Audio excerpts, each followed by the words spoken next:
Nega qayg'uryapsan? Allohdan xayrlisini so'ragan sen emasmiding? Ko'rmayapsanmi? Xayrsizlarni uzoqlashtirdi sendan. Ha, ayriliqlar og'riqli. Ha, ketganlar senga yaqin bo'lgan. Lekin har ketgan yo'qotish emas.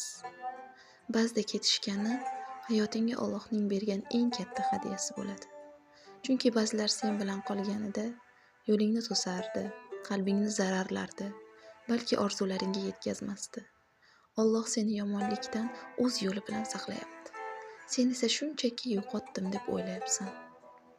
Unutma, rizqing ham, rishtang ham, baxting ham senga tegishli. Hech qachon chetda qolmaydi. Faqat sabr qil. Shubhalanma, o'zingni yomon ko'rma. Nega aynan men dema.